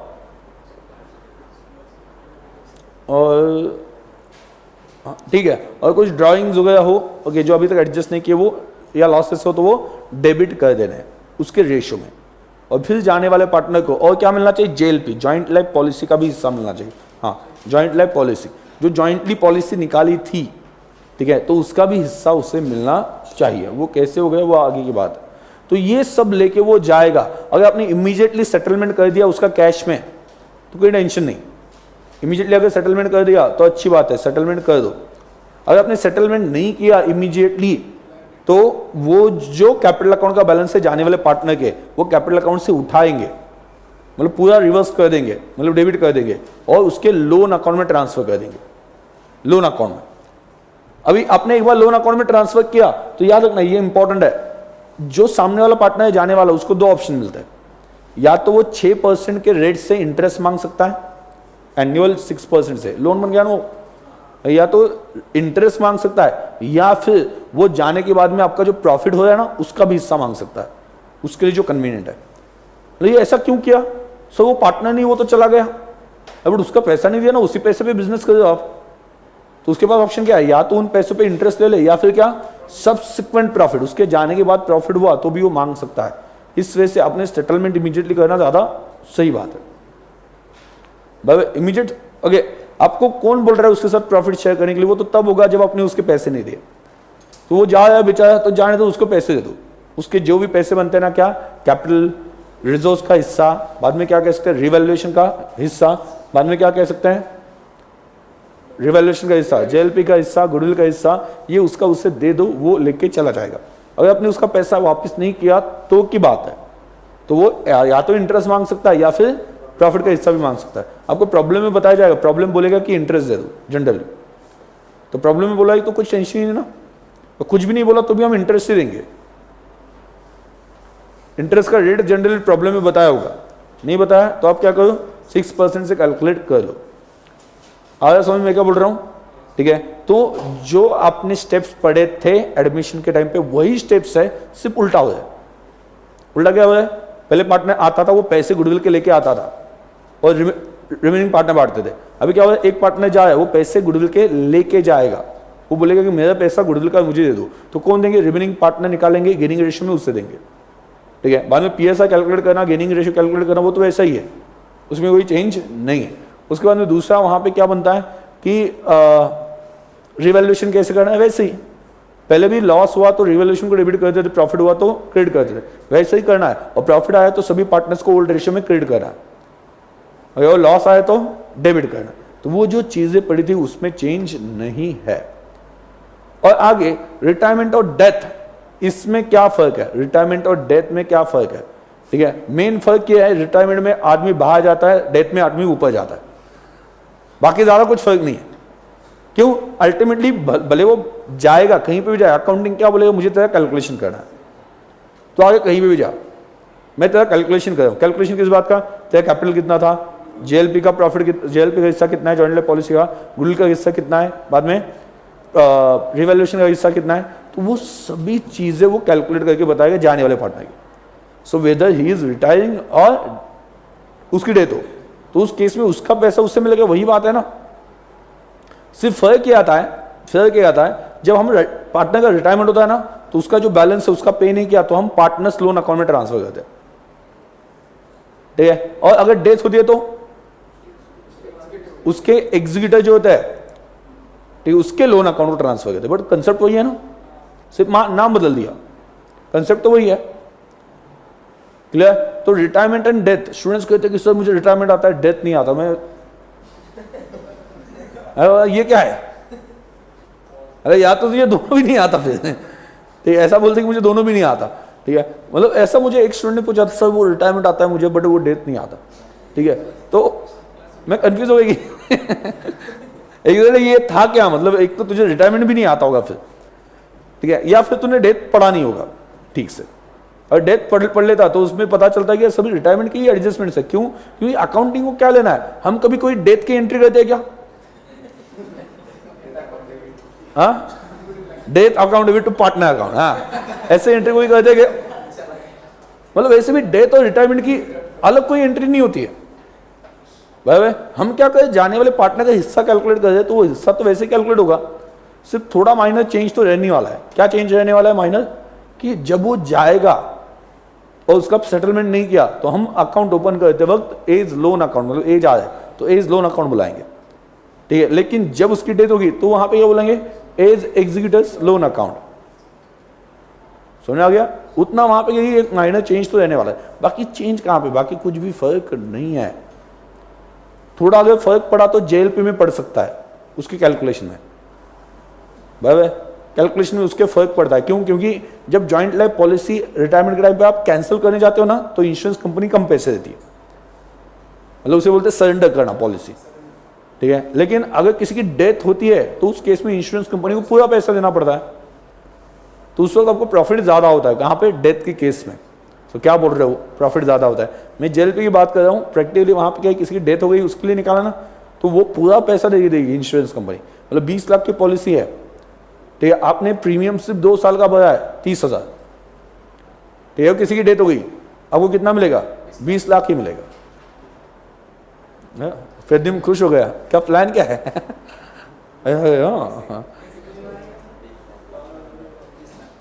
अच्छा बिजनेस है, लेकिन एक बार बिजनेस किया ही है, बाद में कर नहीं सकते मतलब 1 साल का प्रीमियम लगा दो, ओके, कितनी की पॉलिसी, मतलब जैसे कि for example I am paying कितना 15,000 16,000, मतलब अलग अलग पॉलिसी है, उसमें से एक पॉलिसी 15-16,000 पे कर रहा हूँ, उसका इंश्योरेंस जो है साल का मैं पे कर रहा हूँ 15-16,000, 16 to 17 समथिंग, उसका जो पॉलिसी अमाउंट है वो है 50 लाख है। हाँ लेकिन कुछ नहीं कर सकते, हाँ ठीक है, कोई ऑप्शन नहीं है, ठीक है। तो समझ आ गया? तो उस वक्त प्रॉफिट ज्यादा होता है। लेकिन मैंने अगर ये जो पैसे भरे ना 20-25 हज़ार जो भी भरा हूं मैं साल के, ठीक है, ये अगर बोलूंगा कि कंपनी को जाके कि मुझे कैंसिल करनी है पॉलिसी, तो कंपनी मैक्सिमम कितना पैसा देगी? बहुत सी बात जितना पैसा आपने भरा है, वो भी अगर पॉलिसी में टाइप्स होते हैं मतलब क्या, पॉलिसी अगर उसे बोलते हैं यूलिप, मतलब क्या उसमें क्या है, प्योर इंश्योरेंस और इंश्योरेंस प्लस सेविंग, 2 टाइप के होते हैं। प्योर इंश्योरेंस में तो आपने एक बार प्रीमियम भर दिया ना तो वो कुछ वापस नहीं मिलता। प्योर इंश्योरेंस क्या होता है, इंश्योरेंस प्रीमियम कम होता है, उसकी पॉलिसी अमाउंट जनरली ज्यादा होती है। और दूसरा क्या होता है, इंश्योरेंस प्लस सेविंग, जिसमें आपका जो पैसा आपने डाला ना उसमें से कुछ पैसा सेविंग किया जाएगा, कुछ पैसा क्या इंश्योरेंस माना जाएगा, उसका क्लेम आपको मिलेगा। उसमें आपको जनरली, अगर एक एग्जांपल लेके चलो, अगर जनरली 25,000 16,000 रुपए के 50 लाख का प्रीमियम मिल रहा हो, लेकिन आप कहते हो कि नहीं ऐसा नहीं चाहिए मुझे, ऐसा नहीं चाहिए मुझे, उसके साथ साथ क्या चाहिए, सेविंग भी चाहिए, तो आपको शायद से प्रीमियम देना पड़ेगा 50,000 का, क्योंकि उसमें से कुछ पोर्शन किसके लिए जाएगा, सेविंग के लिए जाएगा। अगर आपकी जो पॉलिसी प्योर इंश्योरेंस है तो आपने सरेंडर किया तो भी क्या मिलेगा, कुछ भी नहीं, प्योर इंश्योरेंस। लेकिन इंश्योरेंस प्लस क्या बोलते हैं, सेविंग वाला हो, तो उस केस में आपको कुछ तो भी वापस मिलेगा, उसे हम बोलते हैं सरेंडर वैल्यू। तो कितना मिलेगा, कितना मिलेगा, जितना पे किया प्लस इंटरेस्ट। 50 लाख तो थोड़ी ना मिलने वाला है आपको, मतलब आपने 30,000 पे किए तो 30,000 या थोड़ा बहुत इंटरेस्ट मिल जाएगा उसके ऊपर सरेंडर करने के बाद में, आपको थोड़ी ना 50 लाख मिलेगा। 50 लाख कब मिलेगा, डेथ के टाइम में। समझ आ गया, क्लियर कंसेप्ट, ठीक है। तो आपको कुछ बताया ना हो तो वहां पे सरेंडर वैल्यू दिया है, मतलब क्या कि कुछ सेविंग वाला पैसा वापस आने वाला है। अगर हमने कैंसिल कर दी तो कैंसिल किया तो कौन सी वैल्यू मिलती है, सरेंडर, सरेंडर कैंसिल किया तो कौन सी मिलती है, सरेंडर वैल्यू। और अगर डेथ हुई तो पॉलिसी अमाउंट। ज्यादा कौन सी होती है, पॉलिसी अमाउंट। सरेंडर वैल्यू क्या होती है, कम होती है। ये कंसेप्ट में बहुत से स्टूडेंट्स को कंफ्यूजन रहता है, ठीक है, वो हम आगे पढ़ेंगे, क्लियर। तो यहां पे क्वेश्चन कौन सा है, 8 नाम, राम राहुल रोहित, ठीक है। तो ये 3 है, राम राहुल रोहित, हाँ हाँ ठीक है। हाँ मेरे बड़े भाई का नाम है राहुल, दूसरे का नाम है रोहित, मेरा नाम है रोहन, ऐसे सीक्वेंस है, राहुल रोहित रोहन। नहीं वो ठीक है, थोड़ा सा यहाँ पे सीक्वेंस चेंज हो गया, हाँ सीक्वेंस, हाँ क्या सोच के, मतलब पापा को भी सलूट, राहुल रोहित रोहन, ठीक है। मेरा तो ऐसा था कि मतलब मेरे जन्म से पहले नाम डिसाइड करके रखा था उन्होंने, नहीं एक्चुअली में मतलब वो उन्हें स्कूटर ली थी उस वक्त, तो स्कूटर के ऊपर पहले उन्होंने नाम डाल के रखा था, राहुल रोहित रोहन, ठीक है। मतलब उस वक्त मैं था भी नहीं, ठीक है, तब की बात है, मतलब एक्सपेक्टेड जो कहा जाता है, उनका ये कहना था कि नहीं आगे 3 लड़के होंगे, उनको लग रहा था ऐसा, एक अंदर से फीलिंग आती है ना, ठीक है। तो पहले से ही नाम ये डिसाइडेड था, ठीक है। हाँ चलो आगे,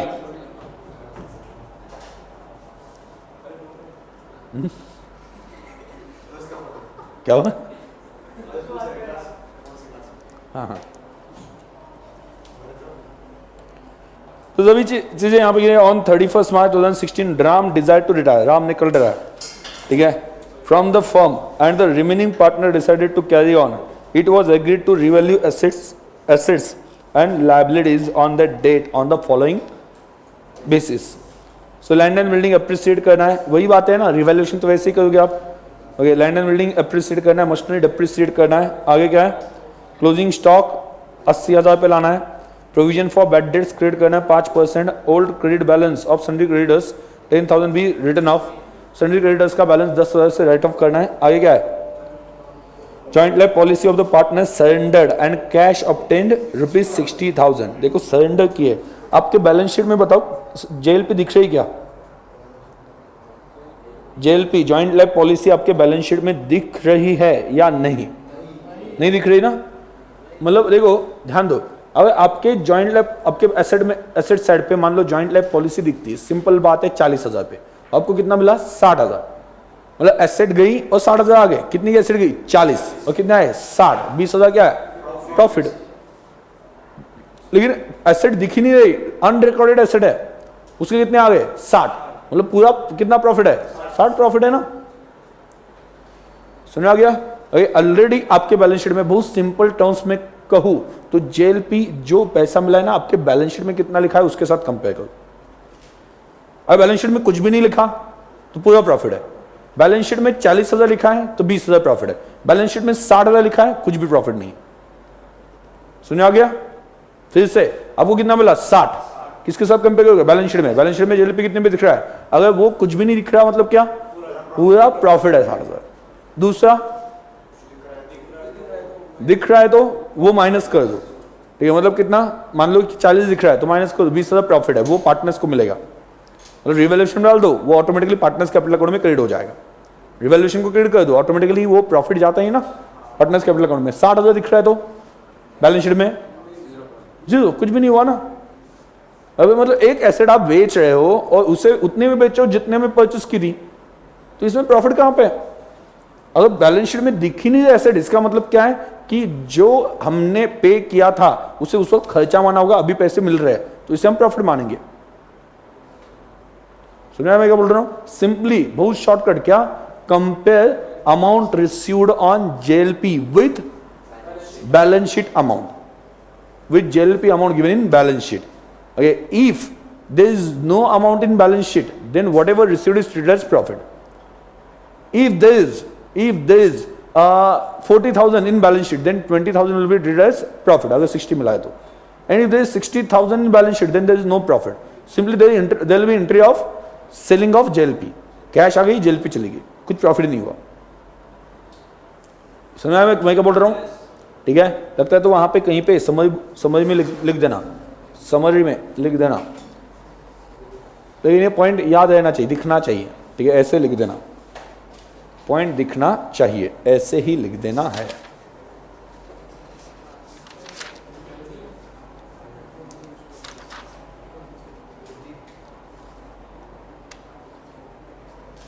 क्या लिखना है? In case of joint life policy,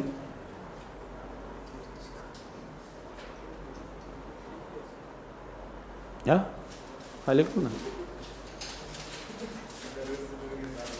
if there is retirement then, if there is retirement of partner, then कौन सी वैल्यू बोलो? then surrender value will be received, then surrender value will be received, and if there is death, then policy amount will be received,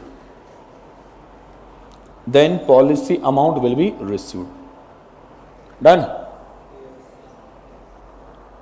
Policy amount is generally higher than surrender value. Policy amount is, बोलो, generally higher than, क्या? Generally higher than surrender value. Generally higher than surrender value. Done. आगे whatever amount received on JLP, whatever, next point उसी के नीचे, whatever amount received for JLP shall be compared with बोलो, amount of JLP given in balance sheet, amount of JLP given in balance sheet। उसके नीचे पहला उसमें 2-3 option आ जाते हैं ना, पहला लिख देना, उसके नीचे डैश करके फर्स्ट। पहला क्या? If there is no amount of JLP in balance sheet and received 60,000, and received कितना? 60,000, बोलो।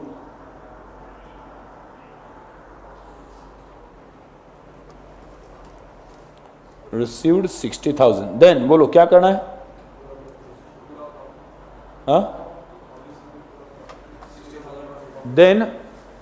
Then total 60,000 is treated as profit and credited to क्या? रिवैल्यूएशन अकाउंट, और या तो रिवैल्यूएशन अकाउंट में क्रेडिट कर दो, ऑटोमेटिकली पार्टनर्स कैपिटल अकाउंट में जाएगा, और पार्टनर्स कैपिटल अकाउंट, दोनों में से कुछ भी किया तो भी चलेगा। पार्टनर्स कैपिटल अकाउंट में कौन से रेशियो में डालना है? Old PSR। दूसरा if 60,000 received on JLP and balance sheet shows 40,000, then क्या होगा? 20,000 is treated as profit,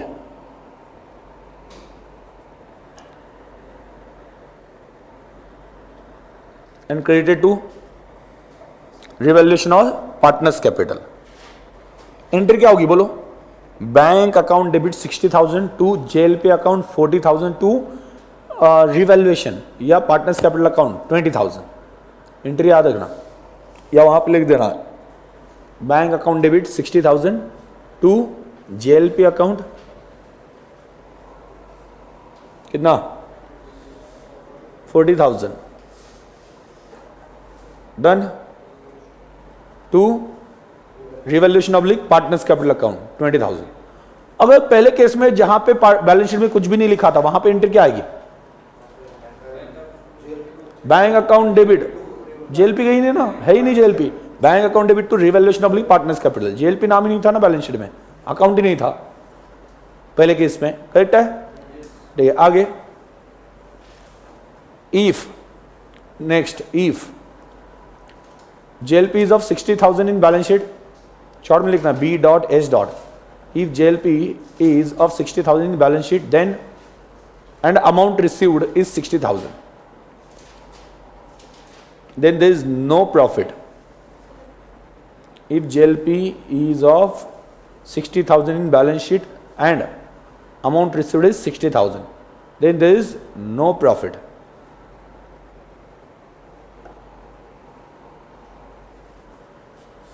entry क्या आएगी? Bank account debit to JLP account 60 bank में पैसा आ गया 60,000 का, जेएलपी कितनी की गई? 60,000। आगे एक नोट लिख देना इसी में ही, if joint life policy reserve is created, reserve बनाया गया मतलब जेएलपी अलग, दो अकाउंट है देखो, जेएलपी अकाउंट और reserve account, JLP reserve account. JLP का भी मैंने ट्रीटमेंट बता दिया, जेएलपी अकाउंट का कि जब पैसे आते हैं तो कंपेयर करना है, क्लियर, और प्रॉफिट ट्रांसफर करना है। अब मैं क्या बोल रहा हूं, if JLP joint life policy reserve, reserve को हाईलाइट करना, reserve account is maintain, then क्या करोगे? Then if joint life policy reserve is maintain, then बोलो, then balance to reserve shall be credited, balance to reserve shall be credited, वही जो reserve के साथ हमेशा किया जाता है, क्या? Partners, balance to reserve shall be credited to partners capital account, shall be credited to partners capital account in old ratio. Reserve देखो ये भी एक रिजर्व ही है, वैसे ही करना है जैसा आप नॉर्मल रिजर्व के लिए करते हो, बाकी कुछ भी चेंज नहीं है। क्लियर? कोई डाउट है? नो? पक्का? क्या क्या बनाने के लिए बोला है यहां पे उन्होंने? रिवैल्यूएशन अकाउंट, राहुल, रोहित और Ram, clear, and cash account and balance sheet, ये सभी उन्होंने बनाने के लिए बोला है। क्लियर? तो फॉर्मेट तो बना लो फटाफट।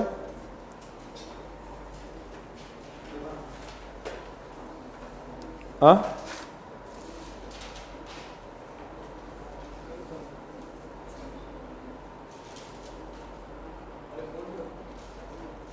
नहीं तो एक काम करते, सिर्फ रिवैल्यूएशन बना के रख देते हैं, रिवैल्यूएशन अकाउंट, ठीक है, रिवैल्यूएशन अकाउंट बना के रख देते हैं, आगे रिमेनिंग देख लेते हैं।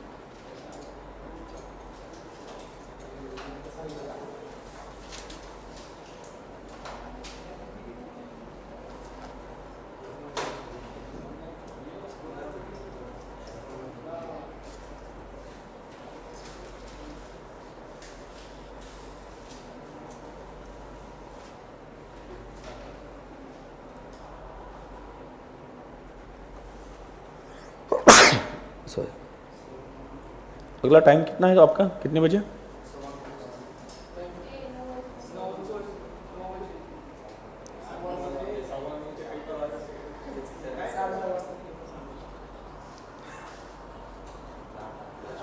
क्या है, आप लोग कभी नाश्ता खिलाते ही नहीं हो, गलत बात है। हाँ,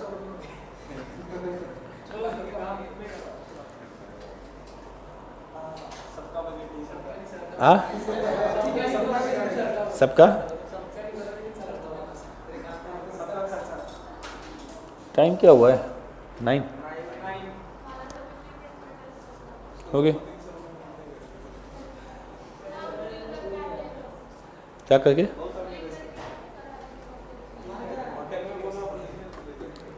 ठीक है, सिर्फ इसका जो है ना घर पे फॉर्मेट्स बना के लेके आना, बाद में फॉर्मेट बनाने के लिए बहुत 5-10 मिनट वहाँ पे स्टूडेंट्स टाइम लेते हैं।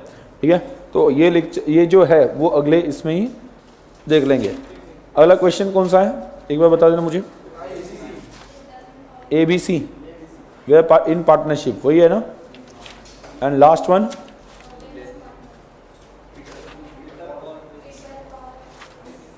Peter Paul,